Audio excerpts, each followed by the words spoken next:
Hello once again, everybody. Welcome to Soccer's Overtime, your weekly look inside the San Diego Soccers and the Major Arena Soccer League. Still in celebratory mode, quite apparently. Craig Elston, Jerry Jimenez, back with you for Season 4, Episode 27. Our longest season is going to come to a happy conclusion as we call this one, quite simply, Sweet 16. Soccers go back-to-back, claim consecutive Ron Newman Cups, win it at home, beat the Florida Tropics 4-3 to take the series 2-0. The champagne has dried out of our suits. I don't know if yours has been sent to dry cleaning yet, Jerry, but mine is definitely on the way. Jerry Jimenez, how are you? I'm fantastic. And I really mean that. I am great. Yes, everything has been washed. It was nasty. It was gross. I put everything in a bag. I didn't know what to do. And I messed up and it got everything else wet. So, yeah, it's all good and clean now. Hold on, though. There's a couple of things I got to do here. We got to fix some things. Hold on one sec here. All right. See this background. Boom. Okay, that's better. Okay. And then let me see. Sorry, the people that are listening to audio, you can't see what I'm doing right now. But oh, wow. Oh, we have a cup motif. Let's go. And we have a back-to-back logo. Let's go. We are ready. We're ready. Let's do this. We're ready for a big show. We're ready for a championship celebration show. On tonight's show, Soccers are back-to-back Ron Newman Cup champs. We will break down a nerve-wracking 4-3 win Sunday night over the Florida Tropics. We'll bring you the highlights. Our special guest, goalkeeper of the year, Boris Pardo, will be with us live coming up about 27 minutes from now at the bottom of the hour as we come to you at 5 o'clock on the West Coast. No surprises, plenty of disappointment in the MASL awards. We'll go through them and we'll tell you how you can get Soccer's championship merchandise of your own. All of that coming up on this week's episode of Soccer's Overtime. As we do, we always say hello to everyone in the chat. Thank you, everyone who has shown up, who has turned up early this evening. We appreciate your interactivity. We'll be mixing in your comments, responding to your questions over the course of the night. Hi to everyone who's watching the replay on our YouTube channel at San Diego Soccers. Hey, go smash that like and subscribe button like I hear on all the videos that my son plays. Go bang that like button. Hit that subscribe button. I don't remember liking that video. What is this?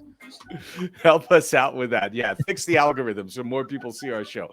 And for everybody who's listening to audio and just listening to the podcast, like probably I am in the car the next day, hello to me in the future, as well as to the rest of you who are tuning in, our audio allies. We got so much fun stuff to talk about today, Jerry. We've got the championship logo up. We've got the cup motif. No one can take it away from us. There will be no vote. There will be no replay. Champs. Ole, ole, ole. Campeon, campeon. We heard that a little bit on Sunday night. We did. I'm so glad we got to hear that. Oh, man, what a night. That was fantastic, man. Yeah, you want to get into it? I mean, I think we need to, right? I'm excited. Yeah, let's get into it.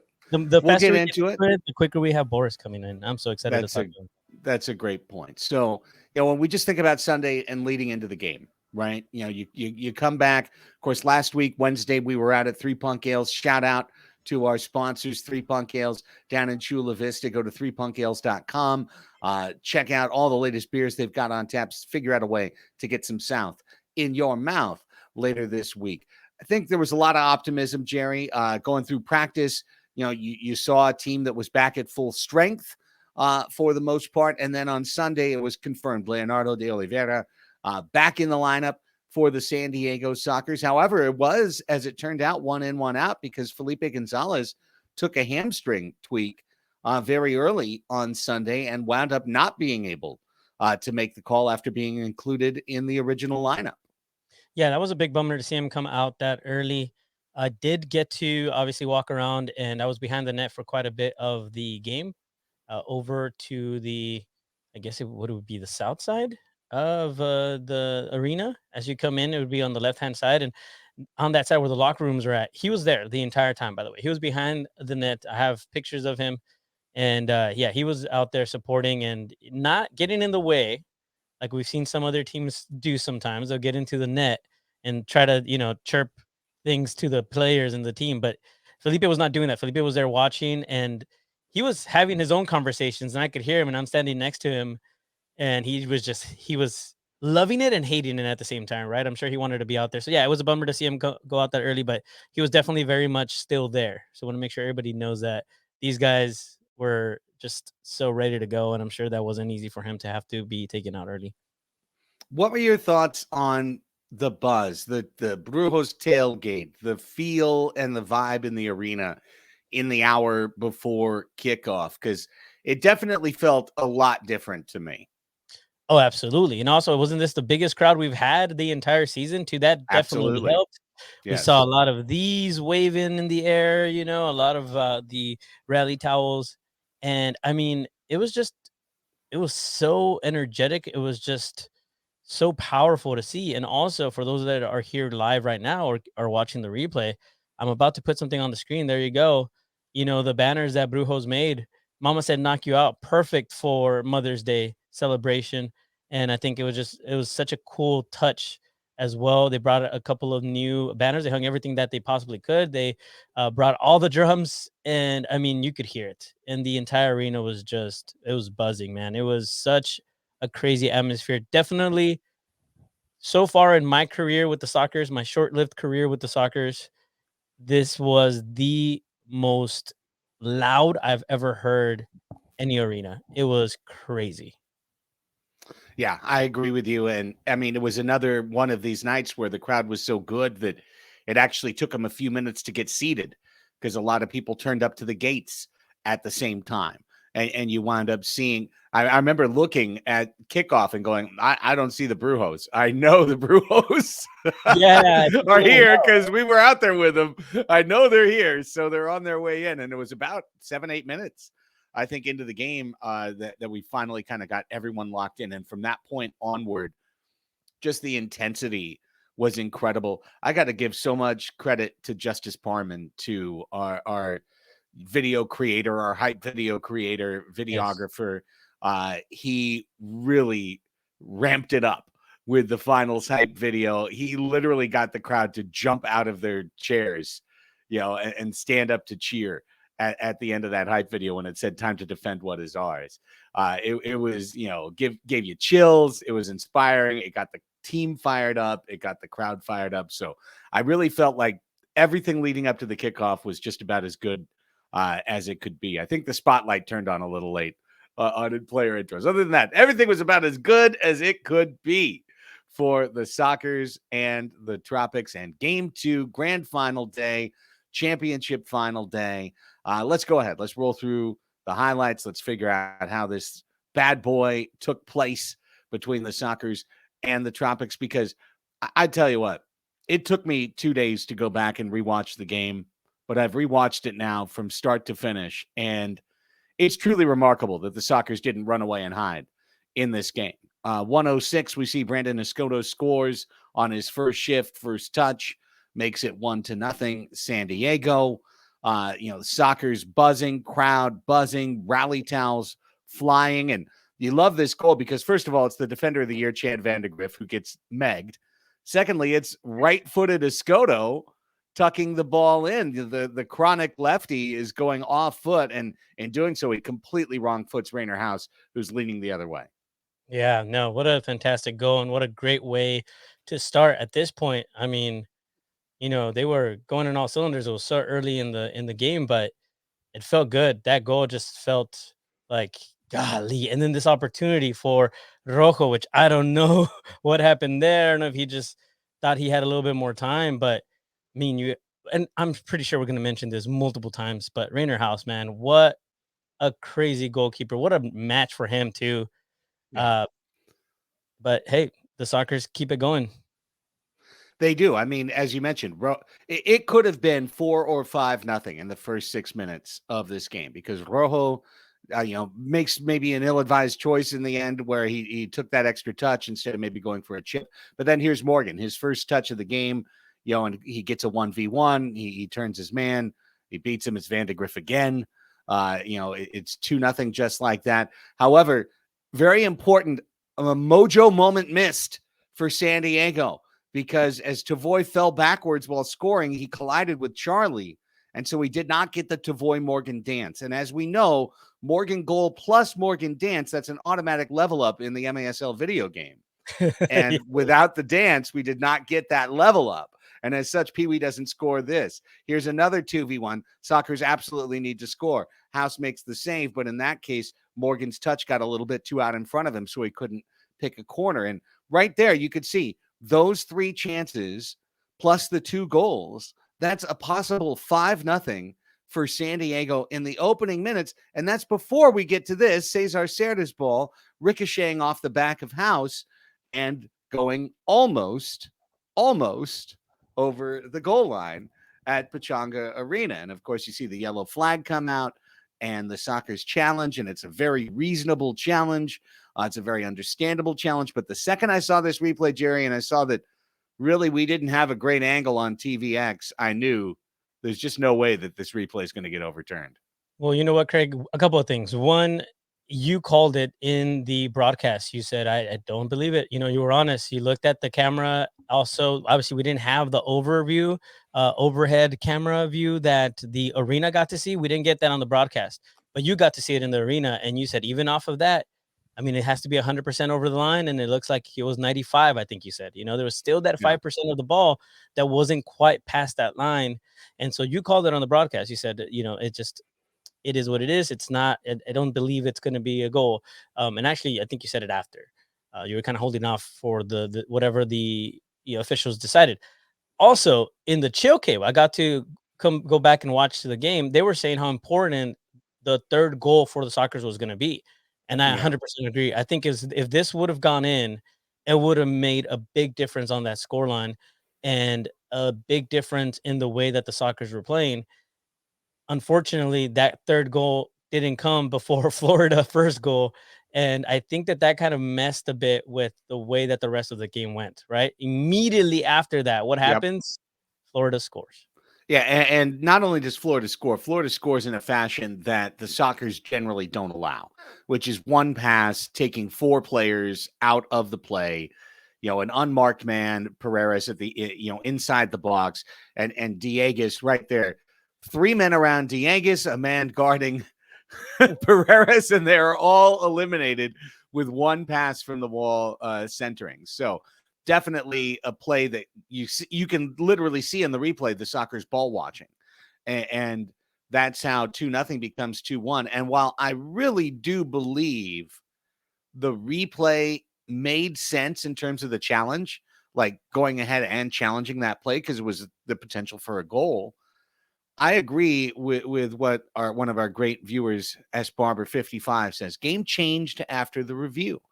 And I don't know if the Sockers lost their focus, or I don't know if it was a critical reset to help Florida get their legs underneath them. They were kind of shell-shocked and really getting run out of the barn in that first 5-7 minute stretch. And they got their legs under, and then they get that goal. And I really felt like the game changed from that point forward. It was a much better defensive effort from Florida, a much more tenacious effort from Florida. And of course, what else happened, Jerry? Rainer House leveled up. Jeez. Rainer House, man. We're entering the Rainer House portion of the highlights where the Sockers have really Florida has the floor spread out over and over. The Sockers have 3v2s over and over and over. It was ironic. I didn't bring it up on the air, Jerry, but Sockers did a long 3v2 drill on Friday. And at one point, Phil came over to me and he doesn't say this stuff to me like all the time. And he goes, watch, we're going to win the game on this drill. And I wish that had been the case, but the Sockers honestly finished very poorly over the course of the game. House did a great job, but also San Diego was not picking the corners. They were kind of putting the ball into the middle. And early in the second quarter, we see the Sockers once again just get a little bit lackadaisical, and a good play. Reggett, nice hold up forward play right there. Nice target forward play, getting the ball, getting a very quick pass back, setting up the shot. Breno Oliveira beats Pardo on that. And all of a sudden, you've got yourself a 2-2 game, and you've got the Sockers scrambling a little bit, maybe a little bit flatter than they were before. But Rainer House, that might have been it wasn't his best save, but I think that was his most artistic because it was like a Spider-Man save, just ripping the ball out of the air. But then we get to the goal, set piece magic, right? We've seen it so many times this year, Jerry. Childs with the pass, Escoto with the one touch. And what an incredible goal. Brandon, such a devastating player, just ruins the ankles of Anthony Orico with that touch, puts him on ice skates. Right here, you see, oh, so sorry. That used to be your ankle. This used to be my playground. It's still Escoto's playground. Bang. 3-2. Yeah, what a crazy goal. And here we go again, right? 3-2 up. But it's still, they had so many opportunities. And as you mentioned, I mean, it was a Rainer House show for the majority of the second and third quarter, really, because, I mean, I don't know the exact stats. Maybe you have them in front of you. What was the difference of shots on goal for the Sockers versus what Florida had during those, those couple of quarters? Yeah, it was 19-8 shots in the first half.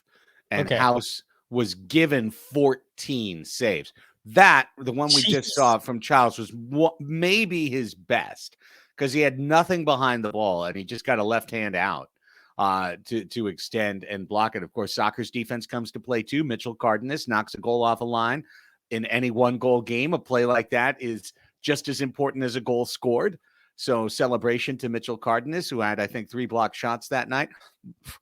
Juan Manuel Rojo, that classic speed burst up the left wall and just misses. We've seen him slot that ball so many times before. And this is where if you're the nervous type, you probably started to get a little bit antsy. The one thing being the Sockers are ahead, but so many chances withering on the vine, one after another. And you keep thinking, I'm sure you did, Jerry. I really did. I kept thinking, okay, it's 3-2, but it's going to be 4-2. It's going to be 5-2, 6-2. There's an outburst coming. And to Absolutely. Florida's credit, here we see them concede a power play on a really poor decision by Reggett, but they gave up 2 blue cards. They didn't give up a goal to the best power play in the league either time. Yeah, no, I mean, that was frustrating because it should have been, right? And it felt like, okay, it's coming. It's only a matter of time. And it just did not happen. And it was super frustrating. And I think just as time kept passing by and we're seeing the clock tick down in the second quarter, I'm thinking, please at least go into the half with the 3-2, like minimum. That's okay. But it still doesn't feel right based on what we just saw. And I mean, luckily we do go into the third quarter, or into the half, I should say, and then into the third quarter 3-2. But immediately it feels like immediately Florida comes back and ties it up, Craig, again. And here we are, the entire arena is just like deflated. I think after that third goal came in, the arena just kind of went, and I'm thinking, oh no, something doesn't feel right. We need to get this pumping up again. And to their credit, again, Brujos brought it, and I think that made a big difference. But golly, man, that third goal was really deflating. It was tough. It was one of those plays where Tavoy was trying to make something happen on the other side and thought he had a foul. And, that half second that you wait to go look at Shane Butler or Mark Kadlicek and say foul, that can be the moment that allows the other team to get down the floor. And it was his man who had the first shot. And then it's Ricardinho, of course, for the goal. But then it's Craig Childs. Honestly, legendary. A legendary goal by Craig Childs. A legendary goal. Maximum degree of difficulty. Maximum artistry. Inside of the right foot. A banana bend. Like a major league slider. Look at the bend on this. Backdoor slider. From here. Look at the bend on this. Right there. Oh, by the way, I'm directly right there on that corner. You'll see me with my phone in my face. I had the perfect angle. Go back and watch our stories on Instagram. The ball went right at my face, like right at my face. And I'm watching it, still not believing what was going on because that was so beautifully placed. And by the way, from where I was, you can kind of see Childs, but not really. Yeah. What a goal. I mean, Clutch Craig comes in again, makes it happen. Scored at 6:19 of the third quarter. And I do note that in the fourth quarter of game one, Brandon Escoto's header goal was scored at 6:19. So the soccer god artistry of 2 game-winning goals at 6:19. There was something magical about this season, Jerry, to be certain. And even in the magic of a game that winds up staying 4-3, that Craig Childs goal winds up being the game winner. I mean, I would have lost a bet if you had asked me right then to bet that 4-3 would be the final score. No Because way. once again, I figured there would either be a rally from Florida, and as we see, Ricardo Dieguez did his very best to try and make that happen, or the Sockers would pile it on. I kept waiting for that moment, for that flurry of goals to happen. And watching that fourth quarter back was remarkable because it really did feel like two teams that desperately did not want to lose, battling each other as well as they could. Soccer's just missing on multiple chances to put this game away. I mean, right here, this just slow decision making. Jeez. Right? It's a 2v1 that could absolutely have been a goal in the right that's that finishing drill. But the finishing drill went awry for San Diego in this game. There was something about just this game where it felt like maybe some of the Sockers were being a little bit more cautious, and like something like that one we just saw right now, that pass being, short. Any other game, I don't think that happens. And so it was just super odd at this point. There was no way, especially after that fourth goal went in, there's no way I thought that was going to be the winning goal, right? With an entire quarter left to play, no one in their right mind that watches a game of indoor would have thought that was going to be the final scoreline. And here we are in the fourth, and the ball just kept hitting anything but the back of the net. Yeah. It was crazy. And again, the magic of both Boris Pardo and Rainer House, like, it was a very fun game, but also from our end, I'm sure it was a great game for anybody that doesn't root for either team. But for us, it was just like frustration and also excitement because of the saves and the ball not going in for either end, I guess. But man, what a crazy ending to this game. Again, the entire fourth quarter was just back and forth, back and forth. It was nuts. Well, the Sockers get this power play. I wanted to take a note on this particular because I brought it up on the broadcast that I was texting Ryan Sigich, the director of officials, asking why wasn't that a shootout? Because Tavoy Morgan was the last man in, and the answer I was given was because he did not have clear possession of the ball at that point. If he had had basically a touch, then it would have been a shootout. But because he didn't have clear possession, it was not a shootout. We're seeing also Chad Vandegriff tried to do his very best to keep his team in the game, winning Defender of the Year. Very easily could have been called for a foul on this. I think it is a foul. He gets the ball with his front leg. He wraps with his back leg, and he takes out the player. Not a huge or determinative thing in the game, but just a missed play. Again, Sockers were so close. Here, another incredible opportunity. Great sidewall pass by Gutierrez. One of the recurring motifs in these highlights are Sockers players with their hands to their face. Just going, how? How did we miss? It was House. How? House? Here we see the save of the game. 1:47 to play. And I talked to Boris, and we'll talk to him in a minute here on the show as well. But he said that dipping shot, that was going in. And he didn't have his whole body behind that. He got one hand on it, made that save. Incredible save, incredible nervy moments. Great defending by San Diego. Guerrero Pino comes up with a couple of ridiculous blocked shots in this sequence, including coming up right here on Zach Reggett to deny what easily could have been an equalizing goal if you have less tenacious defending right there. But Pino's there to block the shot. The ball eventually will come out in the final minute to the sixth attacker, Lucas Monaleras, and eventually to Pereira on the left side for the final save of the season for Boris Pardo, Jerry. And to have Bopa have that signature moment at the end of this game, I just thought was, again, poetry in motion. Yeah. Yeah, it was meant to be.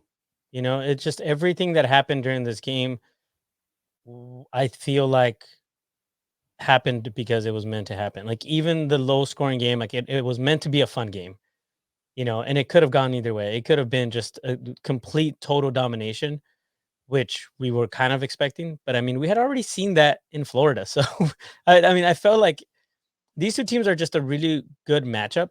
They know what they're doing. They take good advantage of, you know, uh, mistakes from the Sockers, just as we took good advantage of whatever mistakes they had. And I think at the end of the day, it just came down to one amazing performance by Rainer House and by Boris Pardo both.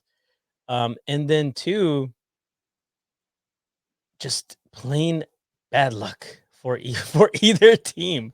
Like honestly, the whole 619 thing still blows my mind, man. Like that's still nuts to me how that Yeah, happened. there's some mysticism involved in that. But There's something around that, man. That's just nuts. And again, I just it all adds up to, equaling what I think is, what was meant to be. rough night for Zach Reggett. Very rough night for Zach Reggett. Yeah. A very frustrated young man at the end of the game, and definitely, no piling on. He had a tough night. He was frustrated, and anyone would be in that situation. I have a lot of respect for Zach Reggett. I mean, of the players on Florida, I'd probably rate him highest overall, and it's because when I watched them all season, he usually was the player that if it was close in the fourth quarter, it was just automatically he would score a goal. At some point, he'd score a goal. And I'll tell you something. And, when we get Bopa on here in a couple of minutes, he can kind of back that up. But I know that between game one and game two, there was some heart to heart, real talk about where Zach Reggett likes to get the ball, where Zach Reggett is successful on the floor, and where Zach Reggett is less successful on the floor. And I know that there was a challenge made to our top defenders to make sure that Reggett wasn't in the spots that he does the most damage the most often. So I think there's a lot of credit to San Diego. I don't think that people should be like dissing the kid. Uh, Oh, he's I a agree. great player who will have other chances, I am sure. But I love what Miss Whatsit says in the chat, Jerry. It's like the game was written with very unsubtle metaphors.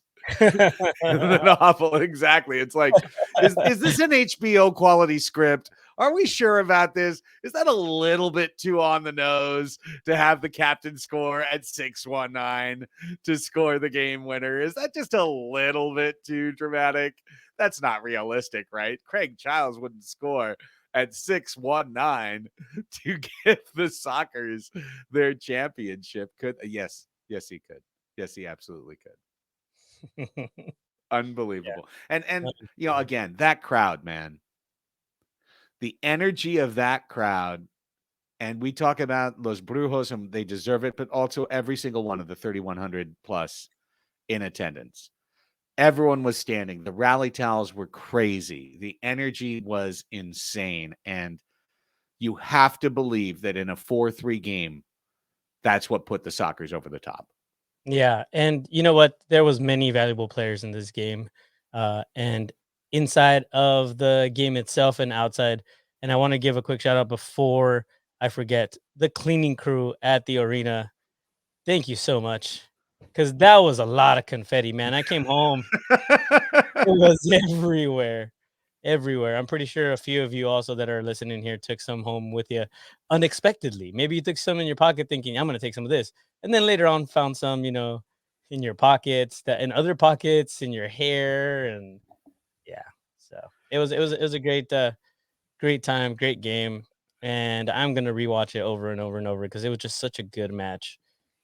And, luckily as we all know, ended up on the right side of history. So Yeah, I saw some great social media posts.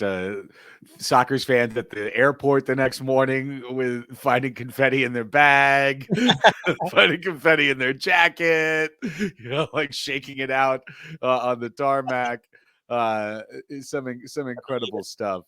along the way. Well, hey, we've reached the bottom of the hour. We're halfway into the podcast. It is time to welcome in our special guest. He is a very special guest. You know, he is the longtime goalkeeper of the San Diego Sockers. He is the two-time goalkeeper of the year. He is a two-time champion with the San Diego Sockers as well, a member of the Elite Six this year. He is Boris Pardo. He is joining us from the Calafino Lounge right What's up, now guys? on Soccer's Overtime. I gotta grab a quick Topo Chico. 1 second, let my buddy hang out with you real quick. Yes. Yeah. There's our man. All right, so this is I had to give my roommate some props on that one. He did a fat head before the game, and he surprised me with it on the field. It was the funniest ever. So many people asked to take a picture with that thing. It was great. You were right there, and instead they were asking to take a picture with the fat head instead of you. You're like, but I'm right here. Yeah, they're like, hold it up. It was funny. I think they put it up on the fan forum or something. Yeah. How you guys doing? Thanks for having me on. It's our pleasure, Boris. You're up there in my corner, man. You know, that's where I normally set up the laptop and set up shop there at the lounge. I asked Jake if he would change the neon behind you to Craig's corner, but apparently I think I need one more year's membership before that happens. How are you coming down? How are you coming down from Sunday? I mean, here it is on Wednesday. It always takes a couple days to sink in. How does it feel? Yeah, like it's still setting in. Like I feel like we have to play another game. Like I feel like it's not over. I think you said that right after the game. Like I wasn't even ready for the celebration or anything. It was like, it's over? Oh man. And just kind of a sigh of relief. All right, we did it now. I want to celebrate, but it's just like mentally I just couldn't. The adrenaline was so much, but I do have these great pictures and memories, and I do remember all of it. It was just, I wish I was more present with the celebration like we were the first time. That first one, it's unforgettable, and then this one was like, like we had a lot to prove to a lot of people. So it was more of a sigh of relief, and we did it. Talking about having a lot to prove, I think you came into this season just hot, man, and you kept it going. And obviously, at the end of the season, you were awarded the Goalkeeper of the Year award. And I kind of want to know, and I've heard you kind of maybe talk about it a little bit, but what are your thoughts on that? And obviously, it's a big recognition. You've had, there's some fantastic goalkeepers in this league. How do you feel, man, having won that? It's like I said, I guess before, it's nice to be recognized by the league. Thank you, whoever voted for me. And it's nice. It's humbling. But last time we won it, we made it that far, it got us nowhere. And I wasn't, that whole goalkeeper of the year thing didn't mean anything because we lost to Monterrey in overtime. So, I mean, now I can celebrate it. Now it's like, all right, it's nice. But before the game, everybody's saying, congratulations. I don't care, man. I just want to win this championship. Give me that second ring. But yeah, now after the fact and everything's done, it's an incredible honor. But yeah, I definitely wouldn't have that award without my defenders, without the team in front of me. Those guys did an amazing job. I feel like they were snubbed in the selection process. I mean, you look at Chad Vandegriff on that first one. I don't remember the last time any of our defenders, Serta, Pino, Mitchell, got put out skates like that with anybody in the league. So, that's your defender of the year. No, not bashing anybody, but I just feel like credit needs to be given where it's due. And our defenders are top notch. They're the best in the league. There's no question about that, Boris, but also winning goalkeeper of the year is an Ironman effort because you started 22 games this year. Oh, no, 21. I'm sorry. You missed one for COVID, 2 for suspension, right? You started 21 other games this year. You led the league in starts, in wins, and really were the Iron Man for this team. When you look back, given your age and the incredibly high level of your performance, how proud are you to have physically made it through the year, start to finish? You answered the bell every time. I was well. I had a broken. I don't know, not broken, but it was kind of. I thought it was fractured or not, but there's something wrong with my toe earlier in the season, and never got X-rayed. But when they did the scan, they said there was a lot of irregularities, maybe a spur or so there's some issues there where I could barely even walk on my right foot. The issues with the hands, you play that many games with the ball that's weighted a lot, more than a regular ball. It takes its toll on your hands. I was actually surprised I lasted that long.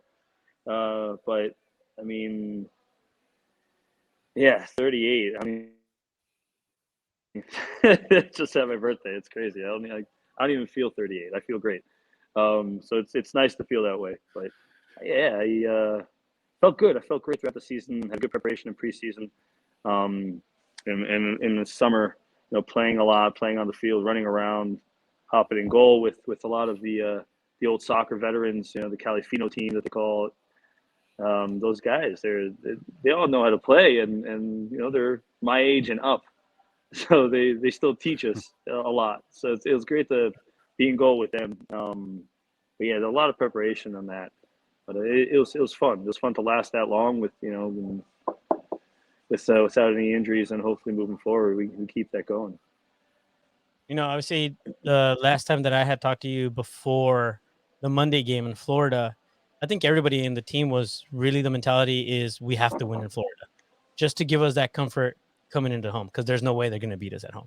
That was kind of the vibe that I got. Obviously, you got the win. You came home. There's a big break there before we played on Sunday. What were the feelings of not just you, but the rest of the team going into the Sunday match? Like, what were your thoughts? What were you thinking? What was on your head? Throughout the week, you have this confidence. Obviously, you have the first game, but that's where you can slip up. You can slip up by overanalyzing it and thinking that you're scot-free with the championship. Well, we haven't won anything, and we made it clear in the locker room. So it was more of that confidence that there's no chance in hell that they're going to take this from us. Once we had that first game, we were like, okay, we're in the driver's seat, and it's in our hands. Talking to Craig, we saw a certain type of face on them after the game that it was like, oh, they were really hoping to win this game. They were really hoping to have that first game at home. When we took it from them, they were, I want to say that they were deflated. Again, I'm not trying to badmouth the team, but it just looked that way. It looked like we just chopped. Obviously, we won the first game. We chopped down one of their legs, and they couldn't stand on much, especially with our momentum and how we play at home. But yeah, the whole team was super confident going in, and we were just very anxious throughout the week. Very anxious to get back on the field and just finish it, just be done with it. That feeling of dragging it on. We're like, let's get out there, let's play, and let's just get it done.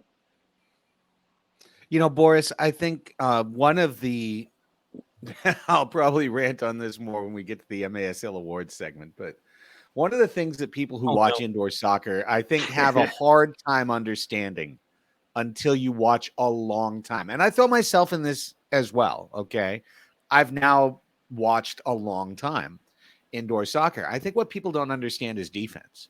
They just don't understand the concept of defending in indoor soccer. They think that if the other team doesn't score, it's just bad luck or it's only goalkeeping, and it's not the concepts, the precepts of defending. And I look through this final or this playoff run, Boris, and you should be so proud.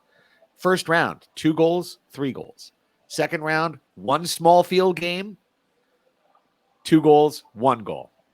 Finals, 3 goals, 3 goals against the other top scoring team in the MASL, the Florida Tropics. When you look at it, you didn't give up 4 goals outside of a small field in any playoff game the entire run. What does that say to the level of commitment that the Sockers have to defending the ball? We were 100% committed to every play, every roll of the ball. Another thing is that the cohesiveness of the team. Not anybody can just jump in this team and play and block each other and support each other. This is 6 years in the making. Like you bring in Sarah 6 years ago. I came in too, and we had a lot of guys on this team that were very good players, but they just we moved in a different direction. We brought in the coaching staff and the front office. They brought in players that were going to buy into that commitment, and we all did. Now holding each other accountable, it also takes big personalities in the back to lead by example, to communicate the right way, to get that message across and paint a clear picture of what's needed. Think from the coaching staff, they gave us the defense. When I say us, it's obviously the whole back line, the defenders and me. They were like, you guys need to figure this out. Everybody on the same page. So yeah, I mean, around the league, you hear things that, I don't know if I want to mention this, but yeah, it's like guys, people always want to say that they contributed to what we do and what we did that aren't here. And I think you know where I'm going with this. That upset me. That really put a fire underneath me. I was pissed. I was very upset because that's something that somebody wanted to take that away from us. And that's not something that you can take away from us. We that are here in this organization that train day in, day out, the last few years, we learn and we grow and we evolve. So the information coming, we're open to it. But ultimately, it's the guys that have been here, the pillars, the guys in the back. They have to say, and we as goalkeepers need to play off them as well. It's not just them playing around us. So that's what I mean by the balance and how cohesive this back line and this team is. And not anybody can just come in here and get that job done. So, yeah, this defense is very unique. This defense is the strongest in the league. And this is years in the making. And I'll defend that till I'm done playing, because I don't think there's any team that I've been a part of defensively that crosses their T's and dots their I's the way we did. Boris, with that being said, is this, in your opinion, the best modern soccer's team? Yeah. From what I've seen, from the videos that are provided to me, and I've seen a lot of games in the past, and the guys before me, I think this is the best team, the modern soccer's era, and what I've seen in a lot of years. I think this is the best team around. Yeah, I feel like I could have taken out the word modern, and still, it very much feels like that right now. From where I'm coming from, though, Craig, right? Like I haven't been around for too long, but golly, man, this team is special. We've been saying it the entire season. Yeah. And it's an absolute joy because you have the defenders, and we're talking about defense, yes, but man, you got guys like Leo, Brandon on the opposite end, Savoy, Childs. I mean, you got guys doing the dirty work, Pee Wee, Charlie playing that defensive role.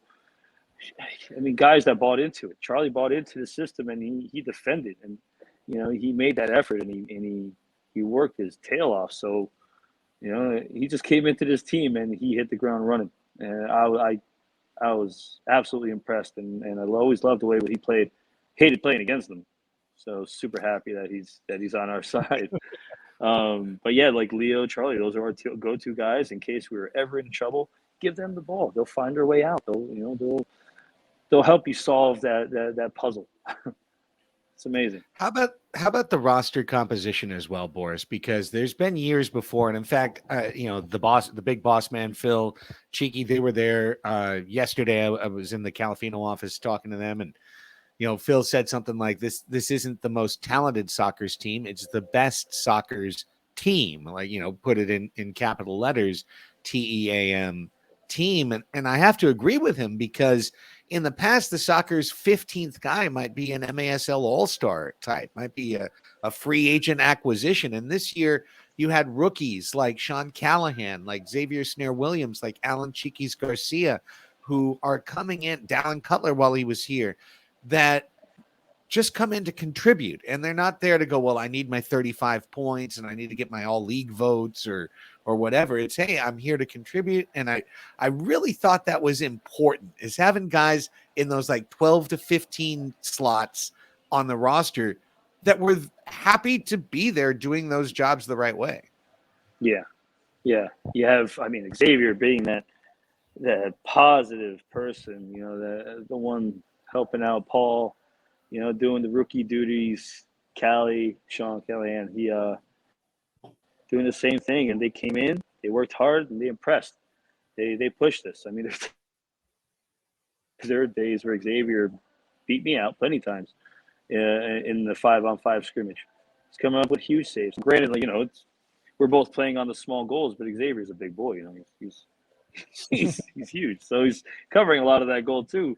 But he learned so much as the year went on, and I'm really proud of how he's been from when he first came in here to the goalkeeper he is now. Because you can see the confidence growing, which is good, and I hope that he's still open to learning new and more things about the game and what he needs to do to be that anchor and that solid person that players are going to look up to. Callie, he blended into his team seamlessly. I played with him in the summer a few times. He comes out and plays with the California guys in the mornings when we play, over at the park at 7 a.m. He would go and show up, and we play all in. And he's a little wiggle worm out of those crevices with the ball. Like, how'd you get out of that? Next thing you know, he's playing giving goals out around you, and he did the same thing with us. And it's like, a lot of guys gave him a lot of respect. They saw him, they gave him the ball. It wasn't like they looked him off or anything. Callie earned everybody's respect the way he played. And then Cheeky's came in, and I think he really, really showed up and gained that confidence in Tacoma. I remember a couple games he played. He was lights out, strong, committed to defending. He just needs to learn those little details in the game, how to manage the game, how to stay balanced and to stay mentally focused in what's going on. But yeah, all the rookies, they've done a tremendous job, and extremely proud of what they've done and how they've helped us. Boris, last thing for you, my friend. And, we're kind of a different organization, the San Diego Sockers, because the Sockers, they don't just win one. We're kind of like opening up a can of Pringles. You don't just have one. This organization has 2 5-peats and a 4-peat in its history, and now a back-to-back. So, as you know, the only thing about a back-to-back is it needs to go to 3, and then there's room to improve. So, Jerry's talked about it a little bit on social as well. I know Phil had that message right away. Congratulations, you deserve it. Let's do it again next year. Is it unreasonable to think that that's just kind of like our resting state with Sockers, that there's no like sitting on the laurels of a championship? No, we need more. We need more. There's no way around that. We're going for 3, then we'll go for 4 and 5. I'm already thinking ahead. Like I said, I want to play again. I want more. And at the end of the game, when Phil said that in the locker room, it's like, yeah, it was almost like preparation starts next week. Enjoy the week, but then I'm going to start getting ready again, and enjoy the summer. And yeah, it's a long break, but to keep that mental focus, it's that culture that we instilled, and that's the environment, the culture of this team, is that, we're not going for 1 or 2. We're not happy with that. We want 3. We want to make noise, and we want that to echo through the history of soccer. We want to carry that torch. 2 5-peats. Let's make it 3 5-peats. Let's try and do something here. And I'm 38, and I want to make as much noise as possible on my way out. So I'm not done yet. I want to keep going, and a lot of the guys are on the same page. Yep, we've been investing in bubble wrap for the summer, Boris. We're going to keep you safe. We're going to. Yeah, man. I'm gonna be calling up Savvy a lot, and Dr. Corey and Marie. I'm gonna hang out in there for a while, but yeah, no, it's gonna be a good off season, and we're gonna enjoy it. But next season, very hungry to get started again. Boris Pardo, best in the business, 2-time champion, aging like fine wine. Your value's just going up, baby. Asian like your best extra añejo Califino tequila, right? Yeah, precisely on brand, my friend. Enjoy the rest of the evening. Thank you so much. As we've got like our biggest audience ever in terms of live attendance right now. They all wanted to come in and hear what you had to say, and we're so thankful you gave them that time. Thank you so much. Thank you, fans. Thank you so much for all your support throughout the season. You guys have been amazing. The arena was electric, and I cannot wait to bring that trophy, present it to the new arena, and enjoy that with everybody there, because we're going to have our own home. It's coming, baby. That's Yeah. a big summer discussion topic. We'll be talking a lot more Hey, about so I don't that. want to jump the gun on that one, but thanks, guys. I appreciate you. Thanks for having me on. Thank you, Boris. Take care, my friend. See you, Boris. Bye. Boris Pardo, best around, man. Come Dude. on. So I got and excuse me if I get a little emotional, but like I had the honor, absolute honor, and to witness these guys throughout the season, and then obviously in the locker room. And Phil he came in and like his speech was literally that. I won't use his exact words because they're his love for Don't great work blue, Jerry. Don't work blue. It's not your style. Yeah. So he said, enjoy this. He said, you deserve this. You enjoy this. And he said that multiple times, and then said, enjoy, celebrate, have some drinks. And you know what? Next year we get another one. Like immediately after winning a cup, this man is already thinking about winning. The team erupted. The team just went, yeah. And like after that, it was just party time, but there is a big difference with this organization. As you said, we're built different. We've said it before, and something like that, I want the fans to know, those that didn't get the chance to hear it and see it, want you to know. And then you heard it from Boris. We're not making this stuff up. It's not trying to hype anything up. This is just the type of organization, and this is the type of team that is yours. And that's a huge thing. And I love every second of it. And I cannot wait. I already am thinking about all the things we're going to be doing next year, Craig. And I'm so excited. So excited. Me too. This next season is going to be special, but this season was incredibly special. We get to enjoy it and think about it for a while. All right. This is the most dominant team I've ever been around, and that includes our 24-0 2011-2012 undefeated team that got 3 trophies, a U.S. Open Cup, a PASL Cup, and a FIFA Cup all in 1 year. I feel like this was the top competition. I think this was by far the fairest and therefore most difficult playoff format. The Sockers took on legacy teams. They took on the defending 2019 Ron Newman Cup champs, a 7-time championship organization in Milwaukee in the first round. They took on the other best team in the league in the semifinals, and they took on the overall number 2 seed in the finals, and had to go to Florida, had to go to Mexico, had to go to Milwaukee.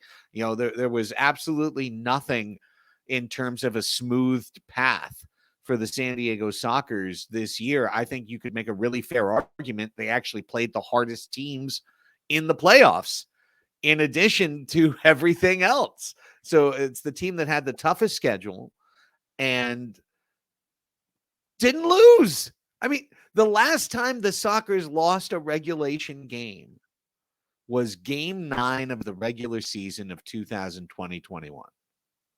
It's now 41 straight games for the San Diego Sockers that without a regulation loss, without being worse than the other team 60 minutes through. Make that clear, because people on the internet like to complain that those are losses and say those are losses, and they are, but they are losses. Specifying regulation losses. Okay, just want to make sure. Saying over 60 minutes, the way almost every team wins their game by being better at the end of the game. Like, that hasn't happened to the Sockers for 41 games. The couple of games that they lost, right? One in the Ron Newman Cup Finals in 2021, one in the regular season, and one down in Chihuahua. 3 in 41 games, folks. They all came in overtime. So this is a dominant stretch. This is the best team in the league, setting a standard for the sport of arena soccer. And it's a standard that the other teams are going to have to rise to and surpass in order to take the Sockers off the crown. I think Chihuahua had a chance this year. Yeah. And I think Florida came with the type of effort that could have gotten them to a knockout game on Sunday. But they just, against a lesser team, they would have won. The Yeah, Sockers put, go ahead. Callan says it right here. Nothing better, in my opinion, than finally ending that curse against a team from Mexico in the postseason. And Well, that's right. That's right. I mean, honestly, if the Sockers had lost to Chihuahua in the semifinals, they would have lost to a great team, right? Mhm. They would have lost in an understandable circumstance. They wouldn't have had Leo. They played the first game without their best 3 midfielders, et cetera, so on and so forth. But in the end, it would have been, yeah, we heard about you Sockers. You put up gaudy records, but in the end, you'll just lose to Mexico in the playoffs, and it doesn't matter. And that trolly MASL off the wall type comment would have really stung, but it also would have been kind of fair, right? And like beating Chihuahua was really, really important for San Diego, and they needed to do the bonus game to do it, but they did it, man. They did it. They took care of business. They got through over that hump, and then they went to Florida. They won a game in Florida in front of a hostile crowd, and they came home and played not their best. They finished one of their worst finishing games of the year. They also on the same night ran into an all-world goalkeeping performance, and they still won. So kind of a bulletproof team. This was one of the most dominant teams in any season of any sport that I've covered my entire life. And to finish it the way that they did, just take all the doubts, take all the haters, throw them in the chill cave and lock the cave. There's no room. And what I love is that I think you could hear it. There's a lot of people in the Sockers who win it and go, you guys still think we're full of it. Like we need to keep beating you until you understand. Yeah, no, it's so true. But I agree with every word you said. And we're talking about just, obviously the present, but in the future, one of the things that you had talked about, Craig, was just the way that the Savage may look very different actually going into the next season, especially with Monterrey coming back, right? A lot of those players maybe making a return, and they're gonna lose some players. And Chihuahua has already announced 4 returning players, by the way. So that's a good sign for them. That you have Carlos Popper Hernandez is going to be going back. You have Edgar Torres Gonzalez is going to be going back. Oh, really? Pareja To is back. Chihuahua. Yes, and Roberto Escalante is back. 4 fantastic players. All right. So, Good. it's going to be a very exciting season coming up. And I mean, the thing is, we were, you can say, dominant, but also we had those moments where we did have to face up against like a team like Chihuahua. And, you mentioned Milwaukee as well, and other teams like that are very difficult, and it can go either way. I cannot wait, man. Like this is the part that's like hard, for after this. Like, yes, we won. This is fantastic. We get to enjoy it now. It's gonna be a lot of celebration, but I want to do it all over again, and I want to see what the next season's gonna look like, especially with Monterrey coming in, with Mesquite coming in, and who knows, what else is coming in the coming season too. Yeah, stay tuned. Stay tuned, right? I mean, we know Ronaldinho's getting involved. What I kind of heard, just kind of bouncing around the arena, is that team is probably a year away. So maybe and not by next the season, following. yeah, but Okay. I really like that, because when you talk about teams like Monterrey and Mesquite that are coming back, they are coming back with history. They're coming back with a long runway, having had a year, 2 years to rebuilding their market. Hopefully they're doing the work they need to do in the market during the off time to get back up, to get up running hard. But to come out of nowhere and be an expansion team in a year, I mean, we've seen teams in San Diego try to do it. It's really, really hard to get your brand, your identity, to get your staffing in place, your team in place, and then to get anyone excited. So I really like the way that they're growing. I like the direction that the MASL is growing, and I'm excited for the future. With that, let's turn to MASL news. And I promise to go quickly through this and not to get too angry. Well, because a lot of it we've talked about, right? Ian Bennett won MVP. We knew Ian Bennett was going to win MVP. And it's not that he's undeserving. He is deserving. He outscored everybody. He had 50 goals. No one else had 50 goals. But the general trend in the MASL is if you are a great team, you don't get awarded for it.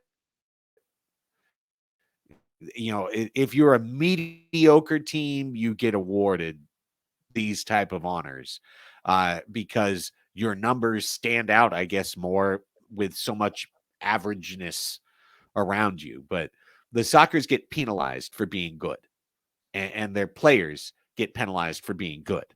And they don't get awards because they're good. And that's annoying to me. But Ian Bennett, very, very understandable choice. Chad Vandegriff is defender. People looked at the block shot stat. They just looked at who led the league in blocked shots. It's exactly what I expected. So it's really not a surprise. I was happy to see Guerrero Pino listed in the top 3, which means he got one of the 3 highest vote totals for Defender of the Year. But in the end, they looked at the block shot stats. So whatever. Luis Morales was a deserving winner for Rookie of the Year. They now call that Newcomer of the Year. Tim Goldman, UCFC, winning the Joseph Kyrell Inspirational Award. Great. That's all good. And listen, Ricardinho did a really good job in Dallas this year. He did a really good job. He came in the middle of the season. It was already an 0-3 team. They were lost at sea. Does he know everyone because he had been there forever? Yes, of course. It'd be like, I don't know, Childs or Zay Roberto taking over as coach, here in San Diego in terms of just knowing everybody. But on a dime, Dallas went from being what looked like by far the worst team in the league to a team that won, I think, 5 in a row, and then wound up 11-13, but wound up in the playoffs. And Ricardinho was given Coach of the Year. And I kind of get it. But what is, and this is what I said in the air too, right, Jerry? Just what can Phil do? What's it going to take for Salvaggio to be the Coach of the Year? Winning every game?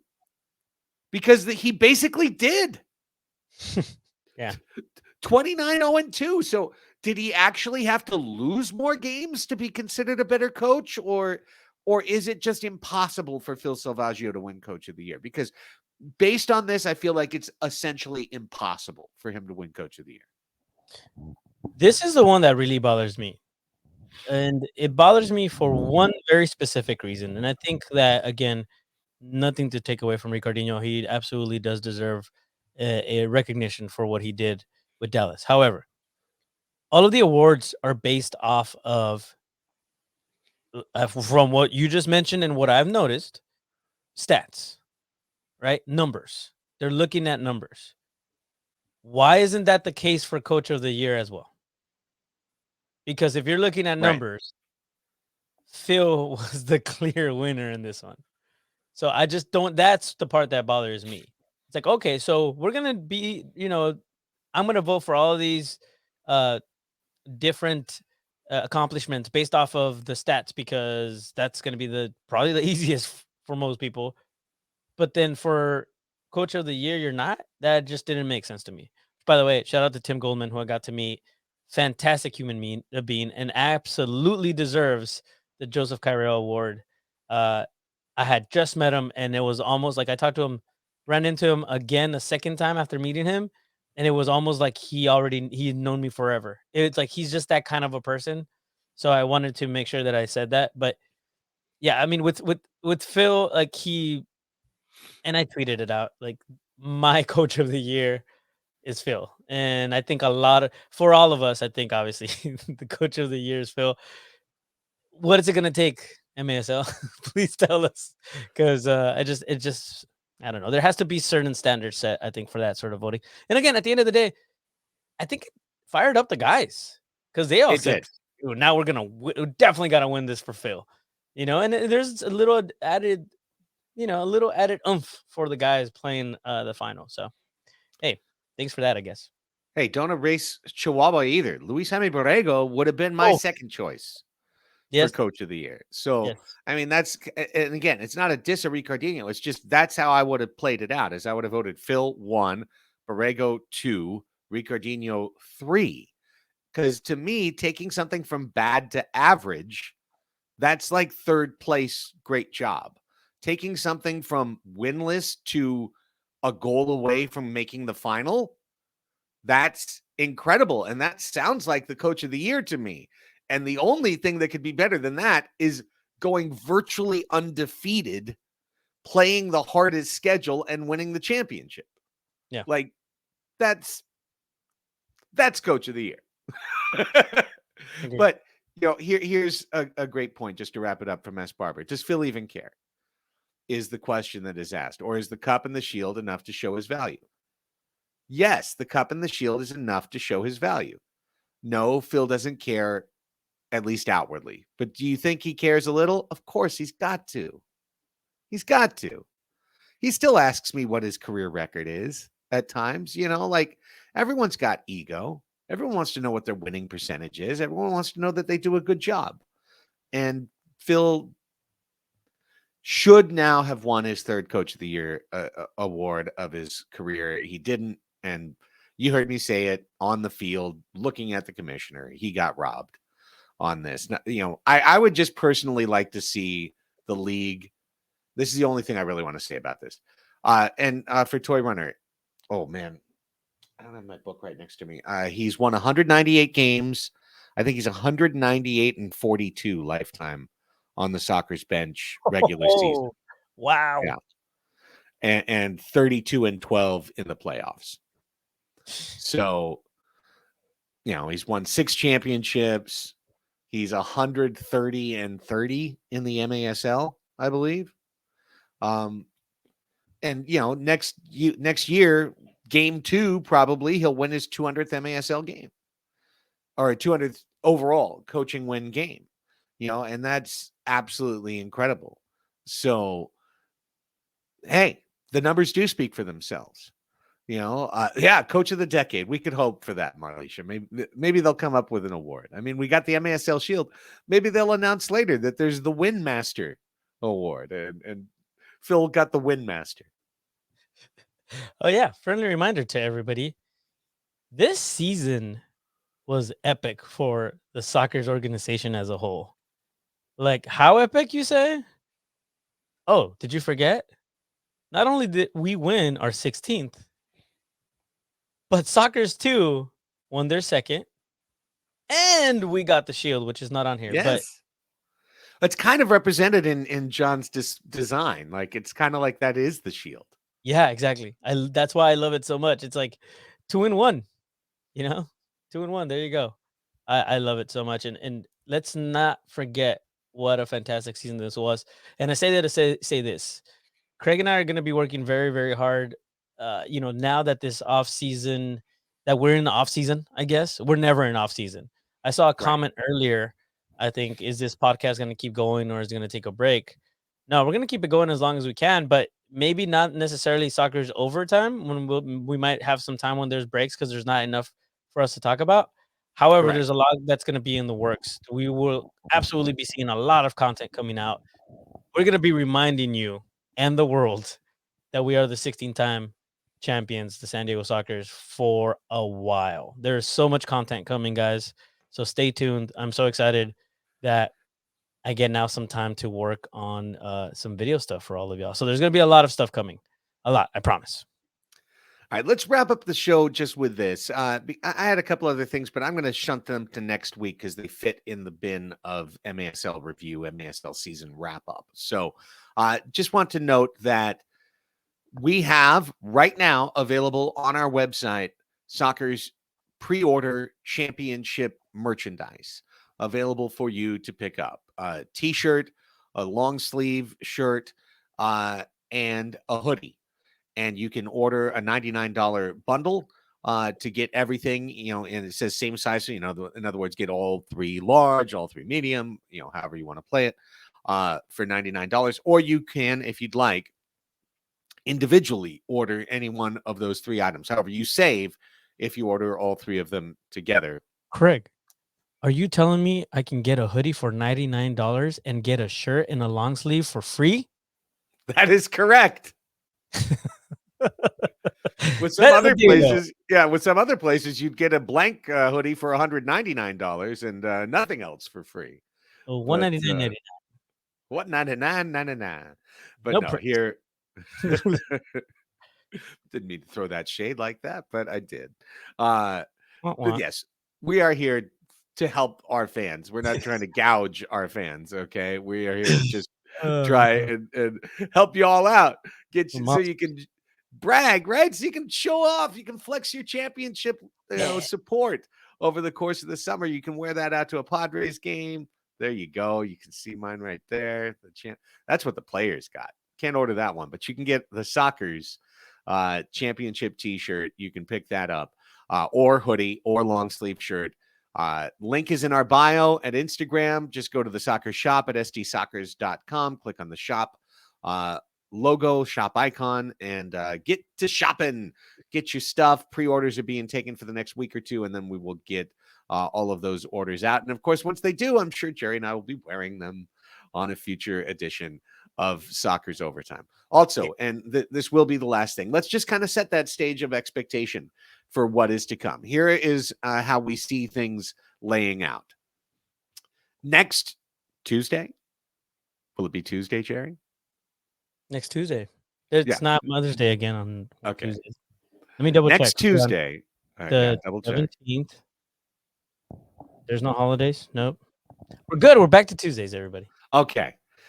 Next Tuesday at 5:00 will be the season finale for this season, season 4 of Soccer's Overtime. It'll be our season wrap up, our season review. We'll talk through summer plans. We'll talk through some things. We'll kind of go through our bests and worsts. We'll talk about how we thought the league handled things this year. We'll kind of go through it all. Just more of a catch-all review show to wrap up the season. We'll have another special guest. We'll do it all. Also, anticipate the return of the Soccer's Championship Exit Interview podcasts. I did, a dozen of them, I think, last year, maybe more. We'll do the same. You're going to hear from all the players, talking one-on-one, talking through their season, their life. We've gotten a lot of that reaction. Honestly, I think Soccer's Overtime has grown so much as a show this season, Jerry. We've had so many more great kind of in-depth player interviews, but we're going to be able to do that and really talk to each player about their season individually, and their perspective. So look for the return of the championship exit interviews. And then lastly, once that happens, we will go back into, as we have in previous off seasons, Jerry, summer overtime schedule. So we will have episodes of Summer Overtime, Soccer's Summer Overtime. And those will happen as events dictate. So, something exciting happens, let's say, with the arena. We'll be along to talk about that. Something happens with a player signing or a trade or something like that. We'll be along to talk about it. Or MASL announcements, new teams, what have you. We'll be here. We aren't going away. But every single Tuesday at 5:00 live on Twitch, that concludes next week. That's where the season will wrap up. And from that point on, it'll be like, hey, make sure you follow us on social at San Diego Soccers. You're already subscribed here on Twitch. We'll add new shows to the calendar to let you know when we are coming on. But pretty much that's where we're at, right, Jerry, in terms of our content plan? Yeah, I think so. Might get some other stuff in there too. We'll see. Which, by the way, I found this song that I'm playing in the background right now. I don't think that we're going to get hit for it yet. It's a mariachi playing We Are the Champions. I love it. Oh, friendly reminder, everybody, because we got to do it because, to Red Sockers, and we need all of you next season. Yes. So the season ticket memberships are on sale now. Please go to the website, give us a call, let us know you're interested. We want to see you there again. We want to see we want to keep it going. We want Let's keep it going. 3,000 something of you that were named there at the final. We want to see you again next season, and want to keep the numbers growing. And we hope that you guys help us out and spread the word and spread the love. The bigger the family, the better, and the better it is for everybody. We get to enjoy it with a bunch of friends and family, and it's such a great experience. As I'm sure you guys already know. That's why you're here. So, and hey, I got a couple pictures too, by the way. Shout out to Ryan Young, who I mean, obviously this picture is just amazing, and this is probably another one of my favorites here too. Just awesome work. Joy. But all this stuff, get ready because there's a bunch of images still coming on social media that Craig and I will be posting. Stay tuned. Follow us at San Diego Sockers on Twitter, on Instagram, on Facebook, on TikTok. We're going to wrap everything up next week. We've got a lot of people to thank next week as well. But that's going to be it for this week's show. Episode 27, Season 4, Sweet 16, baby. The San Diego Sockers, back-to-back NASL champions. Thanks to everybody who's joined us live, our biggest ever live audience here on Twitch. Thanks to Boris Pardo, of course, our special guest joining us live from the Calafino Lounge. And Jerry, I couldn't do it without you, my friend. Bobby Cressy writes our theme song. Thank you, Bobby Cressy, for Beyond the South Bay, our ever-present theme song. And thanks to you, Jerry, for always making this show as special as it can be. No, it's a pleasure and honor to be here with all of you guys. And I think you were right. We did have the biggest live audience today. Love it. Let's keep it going. Tell everybody. We'll see you next Tuesday, okay? We have a lot to talk about then. So let's go, Sockers. That's your line. My bad. Yeah, that is my line. Hey, I'm sorry. Hang on.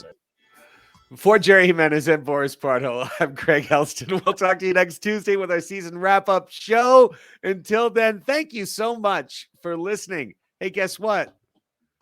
We're still champs. Go Sockers. We went to the promised land, baby. Here we are. Talk to you next week.